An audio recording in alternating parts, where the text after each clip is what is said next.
Reporte 100.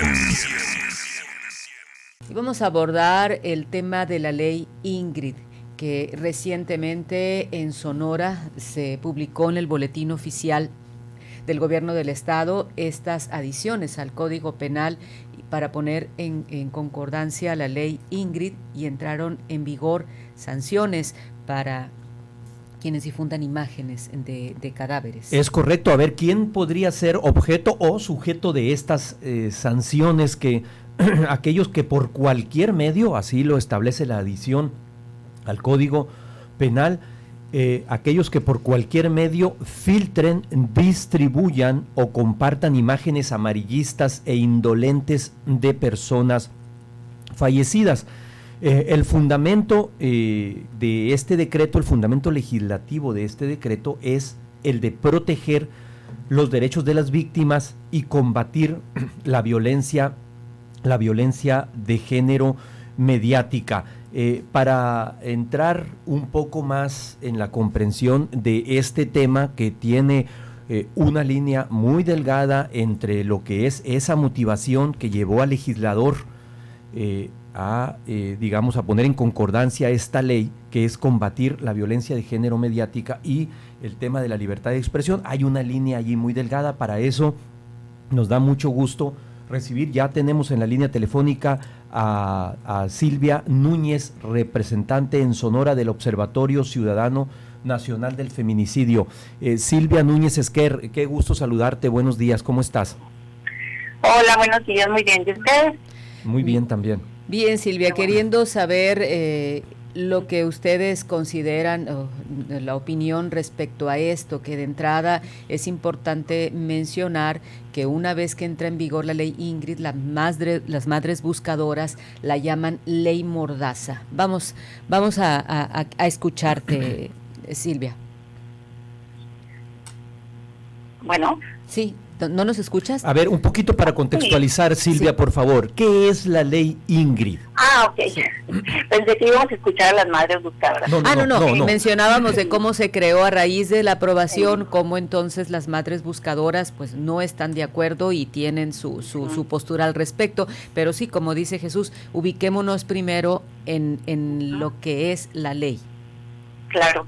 Bueno, efectivamente, como lo mencionan, la ley Ingrid se basa o se surge, ¿no?, de aquel evento, pues, que principalmente fue mediática, la agresión contra una víctima, hubo una revictimización exacerbada contra Ingrid Escamilla, que, o sea, no solo fue asesinada, sino pues ya ustedes ya saben todo lo que le hicieron, y que siempre hemos dicho que en un feminicidio pues es importante no nada más el contexto, el arma, la motivación, sino todo lo que ocurre antes, durante y después del feminicidio. Entonces, después del feminicidio de Ingrid, no solo el asesino la mata, le priva de la vida y después le hace un montón de cosas, sino que además los funcionarios públicos, y eso es muy importante porque siento que no se le da la importancia suficiente, los funcionarios públicos que intervinieron filtraron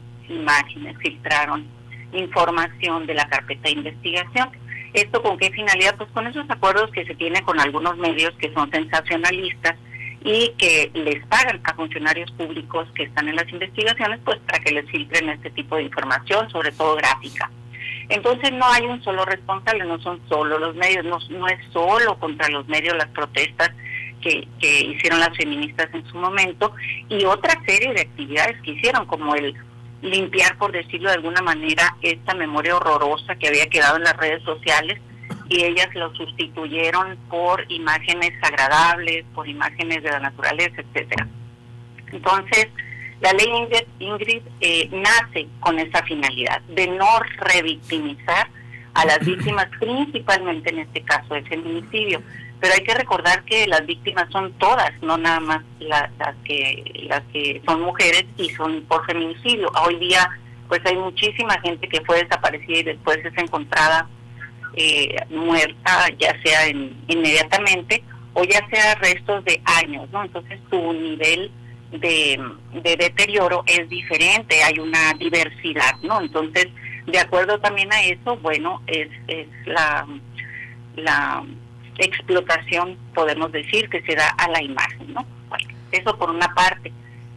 Pero por otra parte, creo que la ley en Sonora, la ley Ingrid, o esta reforma al Código Penal, pues es simplemente una copia de la redacción del Código Penal Federal. De la Nacional, sí. Sin embargo, así es, creo que siempre en las legislaciones se debe también de tomar en cuenta el contexto local. De acuerdo.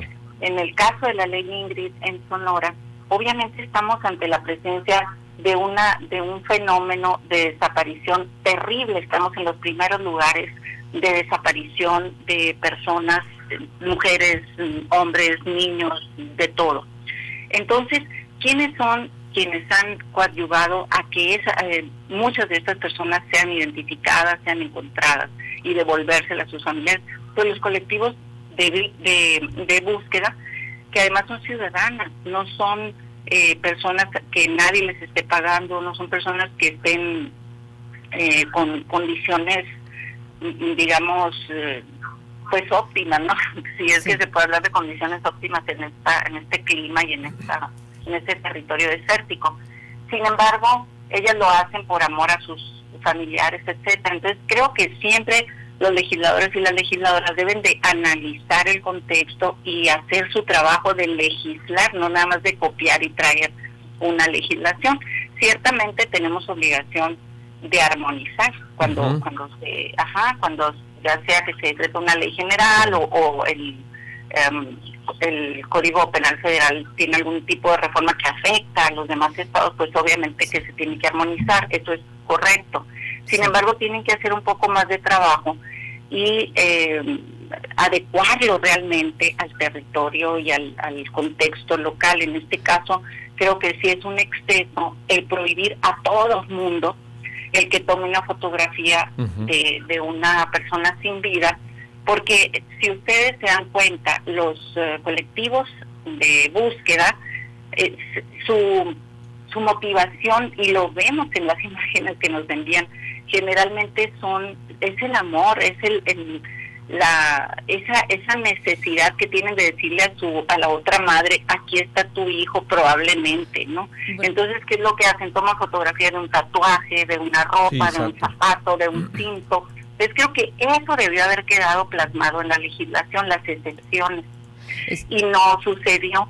Y esto no sucedió porque nunca se consultó a los colectivos de búsqueda ni a las organizaciones en general de derechos humanos. Entonces se hizo una copia, rápidamente se aprobó, de repente ya tenemos la reforma y no corresponde cabalmente, creo yo, al contexto, a la situación de Sonora. Silvia, precisamente... perdón, Katy. Bueno, y es que, Silvia, ahí está lo que ellos mencionan, es la diferencia. Cuando se acude a un lugar porque recién acaba de ser asesinado o que la persona encuentra en el cuerpo lamentablemente y que tomen fotografías, como se ha dicho, los primeros que llegan ahí, que pudieran ser funcionarios públicos, que a su vez pudieran esas fotografías o videos compartirlos u otras personas que lleguen. Hay una diferencia entre el llegar en esa circunstancia al de las madres buscadoras. Dicen que estamos buscando incluso por años al familiar, por años buscando al hijo, y como menciona Silvia, no es exhibir el hecho del asesinato, es exhibir como menciona, un tatuaje o quizás un trozo de ropa que haga que aquellas madres, que es lo que quieren, por años han buscado al hijo, pudieran tener por lo menos algo que les lleve a dar con su paradero, con los restos del que fue su hijo. Sí, o por lo menos que sepan que hay una persona con las características de esa persona a la que andan buscando y puedan estar en ese mismo instante a disposición para ir a buscar. O sea, no todos los hombres y mujeres desaparecidos los encuentran en el lugar donde desaparecieron. Entonces imagínense para una persona que le digan, encontramos un cinto, un tatuaje, el cabello, una liga del pelo, etcétera, y dice, es que sí, es de mi hija, o sea, yo la reconozco, entonces yo quiero estar ahí para reconocer a ese cadáver, pues esa persona, ¿no? Entonces, creo que es hasta cierto punto hasta cruel la legislación así como está, y creo que sí tienen que ponerse a trabajar en legislar, eso es legislar, o sea, hacer todo un análisis de esa legislación y sobre todo ver, ¿es necesaria? Sí, probablemente sí es necesaria, porque sí es verdad que la revictimización hace muchas veces hasta más daño que el hecho en sí, ¿no? Entonces, eso sí definitivamente sí se tiene que controlar o legislar. Y sabemos perfectamente que la Suprema Corte de Justicia, ya lo hace el cansancio cuando habla de la libertad de expresión, nos ha hablado de los límites que tenemos, ¿no? Entonces eso no está, digamos, a discusión, más bien los medios de comunicación se deben de poner a estudiar y a ver y a investigar hasta dónde están sus límites, ¿no? Ese no es, creo, el problema. El problema en un estado como este, donde hay tanta desaparición de personas, y tantos colectivos que están dispuestos a trabajar en forma voluntaria porque son familiares, porque quieren encontrar a sus propios familiares desaparecidos, pues creo que se les debe mínimo consultar. Es decir, bueno, llegar a un punto en el que se diga hasta dónde podemos publicar en aras de buscar a las personas que a su vez están buscando a personas desaparecidas, ¿no? Entonces, eso es lo que creo que es, ahí es donde está, creo yo, el problema, la pared, ahí es donde topa y donde prácticamente les están diciendo, pues no busques, ¿no? O sea, es decir, no solo no te apoyo, como lo han denunciado algunos colectivos, sino que además no te dejo que busques tampoco, o sea, no los busco yo, pero a ti tampoco te dejo, porque la búsqueda no es nomás ir y encontrar, la búsqueda termina, o así lo ven ellas, cuando a esa persona se encuentra a su familiar y además se le entregan los restos. En ese momento es cuando la persona empieza un poquito a vivir el duelo y a tener paz. Entonces, me parece por ese lado un tanto cruel, inclusive la ley Ingrid, para con los colectivos de búsqueda. O sea, lo demás creo que no está en discusión, creo que es correcto de legislar sobre la revictimización, pero no creo que deba estar así exactamente como está, sino que debe haber excepciones. De hecho, Silvia, estamos conversando con Silvia Núñez Esquer. De hecho, Silvia, este fin de semana, el sábado para ser precisos, se difunde a través de la Secretaría de Comunicación Social del Gobierno del Estado una declaración del secretario de la Consejería Jurídica, de Adolfo Salazar Razo, donde él señala que la reciente reforma al artículo 167 del Código Penal pues no tiene necesariamente el propósito de coartar la libertad de expresión, el derecho a la información y cualquier otro derecho para impedir la transparencia o el escrutinio público en el actuar de las autoridades, y adelanta también que se va a revisar el Código Penal para hacer posibles ajustes a la ley Ingrid en el caso de Sonora. ¿Cómo la ves?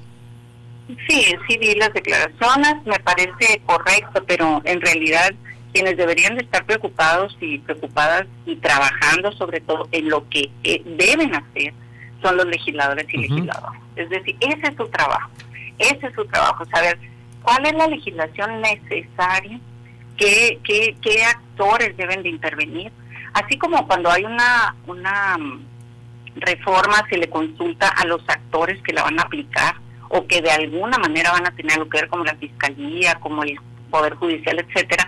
Se le debe pedir también en estos casos una opinión a esos colectivos ciudadanos, porque son quienes van a resultar directamente afectados, y no solo porque no puedan publicar, eso sería lo de menos, porque las personas que estarían en posibilidad en ese momento de reconocer alguna situación de su familiar, pues no van a poder, simplemente ya un recurso que ya se tenía ya no lo van a tener. Es decir, quiere volver con esta legislación se vuelve a cerrar la posibilidad y a dejar solamente en manos de las instituciones, que por cierto no se les tiene confianza, y cuántas veces pues son justamente por la labor de los colectivos que las personas finalmente encuentran a su familia. Entonces se está quitando, es como una especie de retroceso, y pues sí es una lástima, ¿no? Porque estamos en un estado, repito, que parece que no va a parar la desaparición, claro, porque no hay políticas públicas de prevención, solamente hay como contadores de contadores de desaparecidos, ¿no? Y nada más. Y entonces, ¿cuántas veces hemos presenciado en redes sociales debates donde las autoridades dicen no es cierto, y los colectivos justamente con imágenes y con su propio trabajo dicen sí es cierto, aquí está, aquí lo encontramos y esto y el otro, ¿no? Entonces creo que también lleva esa finalidad de quitarse esa postura incómoda de los colectivos, incómoda para las autoridades, ¿no? Porque tienen pues en sus manos la evidencia, ¿no? Pero sí me parece que sí se debe de trabajar en una reforma que nuevamente no ahora, pero en una reforma en donde por lo menos sí se incluyan excepciones. Que considere el contexto. De acuerdo a estas características que comentábamos. Gracias, Silvia Núñez Esquer, representante en Sonora del Observatorio Ciudadano Nacional del Feminicidio. Que tengas buen día. Igualmente, muchas gracias. Reporte 100.